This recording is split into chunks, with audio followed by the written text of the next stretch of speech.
మీరాడే ఆటను ఒళ్లంతా కళ్ళు చేసుకుని చూసిన వారు మీ తలరాత రాయబోతున్నారు. వీరిలో కొద్దిమంది తిరిగి ఇంటి సభ్యులుగా మారి మీరు కోరుకునే బిగ్ బాస్ ట్రోఫీ కోసం మీతో పోరాడి మిమ్మల్ని ఓడించడానికి సిద్ధంగా ఉన్నారు. మీరు మాట్లాడితే చాలు బాడీ షేమ్ చేస్తున్నారు. రోడ్ రోలర్ లాగా మీద వస్తుంది అని చెప్పి చాలా ఫన్నీ వేలో తీసుకున్నారు. But it is not funny. నేను కూడా ఏం బక్కగా ఏం లేను ఇక్కడ. మీ గురించి మీరు సెల్ఫ్ ఇన్సెక్యూరిటీస్ చాలా ఉంటాయి.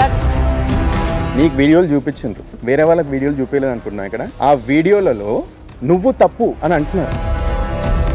అన్నొచ్చి నామినేషన్ చేయడానికి టికెట్ ఇచ్చిండు. వెళ్ళి సంజన గారికి నామినేట్ చేసినావు. చిన్న వెన్నుపోటు ఒడ్డు చేసినావు అన్నని. ఇమ్మానులకు తెలీదా, కెమెరాలకు తెలీదా నేను ఏం మాట్లాడాను? ముందు రోజు నైట్ మాట్లాడాను, 4 రోజుల ముందు మాట్లాడాను. నామినేషన్ చేస్తాను అని అయితే నామినేషన్ రోజే చెప్పు.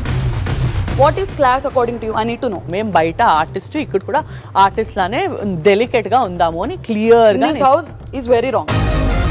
ఫస్ట్ బొమ్మల గేమ్ లో తనుజ నా గురించే పోరాడింది. తనుజ అవుట్ అయిపోయిన తర్వాత లాస్ట్ కి ఓటింగ్ విషయానికి వచ్చేసరికి రాము కోటేశో నాకు మైండ్ పోయింది. నాకు అర్థం కాల. ఇలా తల ఊపాడు. ఆ తల ఊపినందుకేనే నేను అంత కాన్ఫిడెంట్ గా నేను రాముని సేవ్ చేశాను. ఈ పర్సన్ ఇప్పుడు డబుల్ టంగ్ తో మాట్లాడుతున్నాడు. నేను చెప్పిన పర్సన్ సేవ్ చేస్తే నువ్వు రాముకి ఎందుకు ఇచ్చావమ్మా అని నేను ఎందుకు అడిగాను? లాస్ట్ వీక్ చేసింది మాత్రం రాము నాకు చాలా బాధ అనిపించింది. నువ్వు వెళ్ళకున్నా కూడా నువ్వు కెప్టెన్ అవ్వలేదు. నువ్వు అది గుర్తుపెట్టు.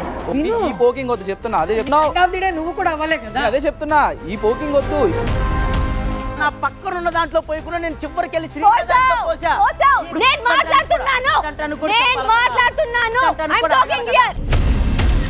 ముద్దు మాటలు చెప్పి మందార పూలు చెవులో పెడుతున్నారు.